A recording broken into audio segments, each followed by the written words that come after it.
Hey there, my name is Alex and this is my review of Game of Thrones Season 4, Episode 1, Two Swords. This video will have spoilers of both the episode and the corresponding chapters in the book, so if you've not watched it yet and you don't want to be spoiled, well, stop watching now. So, as per the norm for a season premiere, we kick things off with a little recap. Following that we have an interesting and new original scene for the TV version, featuring Tywin Lannister overseeing the reforging of Eddard Stark's Valyrian greatsword, Ice. If you'll recall, Ilyn Payne, the King's Justice, took Ned's head off with his own sword at the end of Season 1. Since then, the blade remained in his keeping until Tywin claimed it. The patriarch of the Lannisters had long desired a Valyrian sword for his house. For House Lannister's own Valyrian sword, Brightroar, had been lost for ages. Tywin had reportedly even offered to buy swords from much poorer houses, only to meet with rejection, each time. So of course, a Valyrian sword as treasured as Ice was far too great a prize for a man such as Ilyn Payne, although it should be noted that Ilyn did receive another sword in exchange. The scene has no dialogue, but plenty of symbolism, as Tywin watches the blade melted down, to be reforged into a short sword and a long sword. In a way, it further signifies the death of House Stark. Following the title sequence though, which features a few new places I believe, including the Dreadfort of House Bolton, we have a new scene between father and son. In what is one of the largest changes from the books this season, Jaime is already back in King's Landing, which naturally presents a few dilemmas later down the road. That said, the scene between him and Tywin plays out in much a similar fashion as to the book. Tywin is determined that Jaime leave the Kingsguard and take his place as rightful heir to Casterly Rock, the Lannisters' age-old castle. Jaime, though, has other plans. Now, in the TV show it seems that he is initially adamant on remaining in the Kingsguard because of Cersei, and it's impossible to know for certain, as we don't ever get inside his head, so to speak, but he does at least mention his honour or lack thereof. This scene also sees him presented with the Valyrian steel longsword Tywin had forged for him, but in a change I found interesting, Tywin addresses him somewhat differently, but the ultimate effect is that he no longer considers Jaime his son, as Jaime makes it plain he does not wish to be his heir. The next few scenes are quite the change from the books as well, although fans will no doubt be happy that Podrick and Tyrion's game of naming the Houses of Dorne remains, but no House Manwoody this time. Now in the books it was quite the grand spectacle, Tyrion remarking that Oberyn brought half of Dorne with him, whereas in the show it is a far more subdued affair, and Oberyn himself is absent. And when we are introduced to him, well, the TV show continues its trend of eschewing subtlety. Whereas Oberyn's sexual nature is hinted at in the books, in the show our very first sight of him is selecting from a lineup of women, and then also settling for a man as well. And as if we needed the point hammered home in a very decisive manner, we have a confrontation between the prince and several Lannister guards. If you didn't catch on, Oberyn is a bisexual man whose exploits are legendary, and he really doesn't like the Lannisters. For he blames Tywin for the brutality of his sister's death. His sister Elia, who was of course married to Rhaegar Targaryen, met her grisly demise at the hands of Gregor Clegane, the Hound's older brother, during the final moments of Robert's rebellion. As introductions go, I can't say I minded it too much, but I think they took a rather heavy-handed approach. It's almost as if the writers think the audience are too dense to pick up on things without having it shoved right into their faces. Instead of Oberyn demanding that the man get naked not once but twice, and grabbing his crotch, maybe a suggestive glance would have been more than enough for most to make the connection. At least that's what I think. Likewise, his encounter with the Lannister men could have been handled far better, I believe. Oberyn in the books is a man thought to use deadly poisons, even being called the Red Viper of Dawn, a treacherous, sneaky man, some say. Now if it were me, I would have handled that scene in a different manner. Perhaps we see him notice their song, and then cut to the men leaving, one of them bleeding or whatever, whilst Tyrion enters wondering what just happened. It is much the same problem that Theon and Ramsay's storyline has in this show. At least I think so. The torture scene is never as bad as the torture imagined. But I feel like some of the people who work on Game of Thrones don't understand that, and feel that because it's a TV show they have to ram all this absurd violence down our throats. I mean, to digress for a moment, Theon relents in taking Reek as his new name after Ramsay punches him like 2 or 3 times. I mean, really? In the books it was suggested that months and months of stripping him down, both mentally and physically, were needed. That Ramsay broke him down to the core and rebuilt him as Reek, but in the show, a few punches is enough, apparently. But I digress. Following that scene is a new scene that hints as to Dany's dragons being, well, dragons. They aren't dogs that can be tamed, they are wild creatures. And quite possibly the very top of their food chain, who also happen to be getting extremely large, and more so with each passing day. And Dany only has the knowledge of Jorah Mormont and Barristan the Bold to go on. When it comes to training her dragons, at least. And neither of them exactly have much to go on themselves other than old tales, for the last dragons died like 100 years ago. And not even Sir Grandfather is quite that old. As for the scenes between Tyrion and Shay, I find them rather bizarre, as the show seems to be demonstrating that Shay has genuine feelings for Tyrion, which I can't quite understand. She's supposed to be a whore who lost her innocence at the age of 8 or something along the lines of that. But then she finds herself falling in love with Tyrion, who hasn't exactly demonstrated anything worth falling for if you ask me.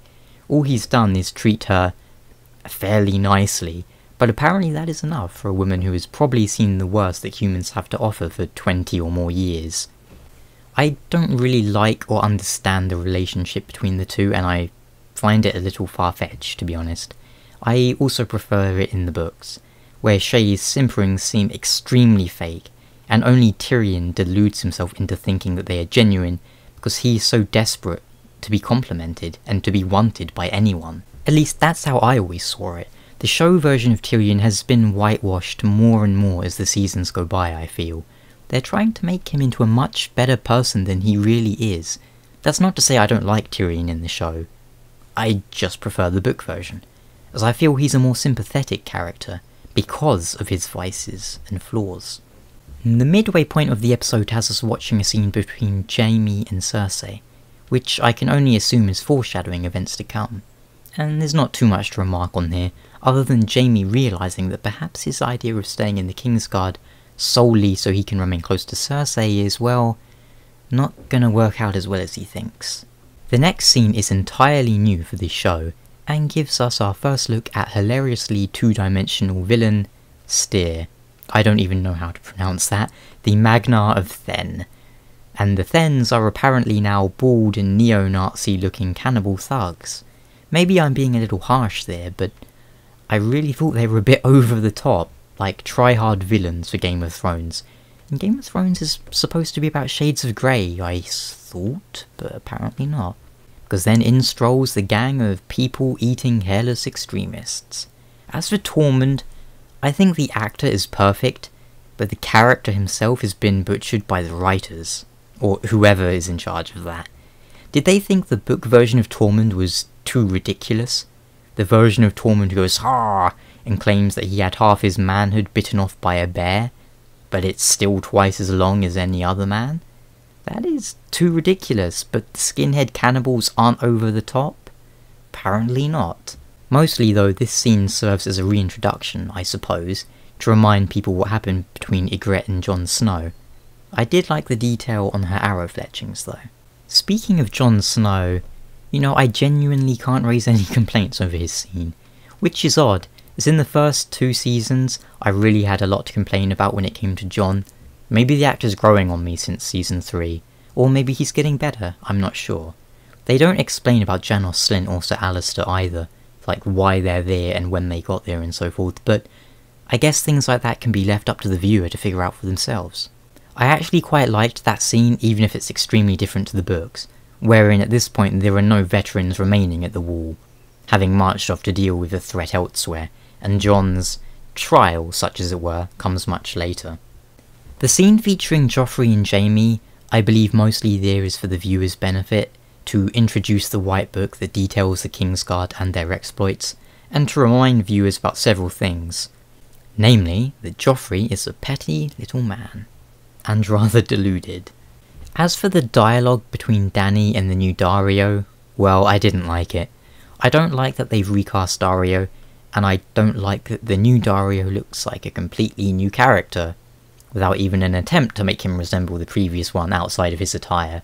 Personally, I think the old Daario was actually, well, quite good. He didn't look anything like how Daario was described in the books, but he had that irritating sort of swagger and confidence that I believe suited Daario's character. And the new Daario, I feel, just lacks any sort of charisma whatsoever. Still, the scene with the slaves marking each mile pointing Dany on is taken straight from the books, and I'm pleased they kept it.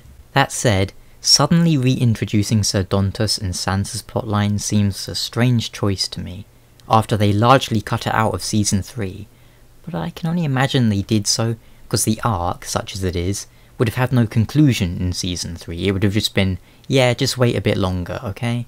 Either way, I'm not exactly sure why they did it, but it's nice to see Sansa's famous hairnet, which book readers will have recognised at once, no doubt. Finally, a hefty chunk of the episode and the finale is taken up by a great scene featuring Arya and the Hound. Book readers will at once know the scene, and they'll know it's very different because in the books, the Tickler is still alive at this point. What's even more interesting is that if any of you have read a certain chapter entitled Mercy, well, you'll know what I'm talking about. I really liked this scene though, and the Hound was great, I thought. Maybe I'm imagining things, but it was almost shot like a western. The way Sandor enters the tavern, and the way his mail clinks as he walks, made me think of the spurs on a cowboy's boots. Likewise, the way Arya slowly wraps her fingers around Sandor's sword, much like a tense standoff with men reaching for their guns. The action sequence though, I didn't think it was shot all that well, unfortunately. Too many quick cuts, and too many kind of repeated face punchings. It could have been done better, but I don't think the point of that scene was to have an action scene, I suppose. But as it ends, we see another small glimpse of Arya's more sociopathic side, which has been remarkably, how to put it, absent in the TV show, for the most part anyway. All in all, a good episode, and I enjoyed it. Little disappointed that we got no Stannis, but judging from the preview of next week's episode, we'll get Bran and Stannis then, in an episode that I'm sure will generate a lot of controversy. Let me know what you guys thought of the episode, and of course, I'll be reading all the comments below, so feel free to discuss what happened. I only ask that you post absolutely no spoilers for upcoming episodes or events. Yeah, please have some respect for those who don't want to be spoiled. That said, thanks for listening, and I'll catch you guys next week.